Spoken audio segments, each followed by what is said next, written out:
1846 September 19 ഫ്രാൻസിലെ ലാസലേറ്റിൽ മെലാനി, Maximin എന്നീ ഇടയക്കുട്ടികൾക്ക് പരിശുദ്ധ മറിയം പ്രത്യക്ഷപ്പെട്ട് നൽകിയ പ്രവചന സന്ദേശങ്ങൾ ചരിത്രതാളുകളിൽ പൂർത്തീകരിക്കപ്പെട്ടവയും കാലം കണ്ണീരുകൊണ്ട് സത്യമെന്ന് രേഖപ്പെടുത്തിയവയും ആയിരുന്നു. 14-കാരി മെലാനി കൽവാട്ടിനും 11-കാരൻ മാക്സിമിൻ ഗെരാർഡിനും അമ്മ പ്രത്യക്ഷപ്പെട്ടത് കണ്ണുനീർ വാർത്തുകൊണ്ടും തന്റെ മക്കളെ പ്രതി തീവ്രമായ വ്യാകുലത്തിൽ മുഴുകിയും ആയിരുന്നു. സൂര്യനെ വെല്ലുന്ന പ്രകാശവലയത്തിന് നടുവിൽ സാധാരണ കർഷക സ്ത്രീകളുടെ വസ്ത്രമണിഞ്ഞ പ്രത്യക്ഷയായ അമ്മയുടെ കണ്ണുനീർ തുള്ളികൾ കുട്ടികളെ അതീവ ദുഃഖിതരാക്കി. കുട്ടികളെ തന്റെ അരികിലേക്ക് വിളിച്ച അമ്മ താൻ പറയുന്നതെല്ലാം ലോകത്തോട് പറയണമെന്ന് അവർക്ക് നിർദ്ദേശവും നൽകി.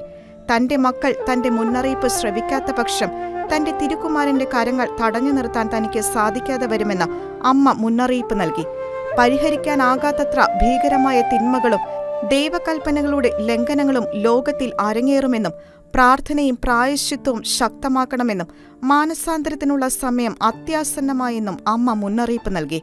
എന്നാൽ അമ്മയുടെ മുന്നറിയിപ്പുകൾ പാടെ അവഗണിക്കപ്പെടുകയും അമ്മ കണ്ണുനീരോടെ പറഞ്ഞതുപോലെ ഫ്രഞ്ച് വിപ്ലവത്തോടെ രാജ്യത്ത് കൊടികുത്തിവാണ നിരീശ്വരവാദ ചിന്തകളും യുക്തിവാദങ്ങളും ക്രൈസ്തവ വിരുദ്ധ പ്രത്യയശാസ്ത്രങ്ങളും ധാർമ്മിക മൂല്യങ്ങൾക്ക് നിരക്കാത്ത നിയമനിർമ്മാണങ്ങളും പ്രചരിക്കപ്പെടുകയും ഞായറാഴ്ച ആചരണവും നോമ്പുകാല ആചരണവും പാലിക്കപ്പെടാതിരിക്കുകയും ചെയ്തു. അമ്മ പ്രവചിച്ചത് പ്രകാരം 1852 ഫ്രാൻസിൽ കൃഷിനാശവും തുടർന്ന് ക്ഷാമവും 1854 വലിയ പകർച്ചവ്യാധിയും ഉണ്ടായി.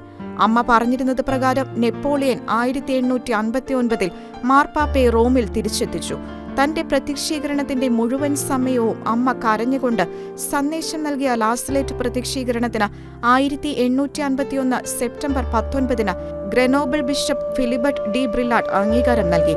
മനുഷ്യമക്കളുടെ ആത്മരക്ഷയെ പ്രതിയുള്ള അമ്മയുടെ കണ്ണുനീരിനും സന്ദേശങ്ങൾക്കും അമ്മയുടെ തിരുനാൾ കൊണ്ടാടുമ്പോൾ ഇന്നും പ്രസക്തി ഏറെയാണ്.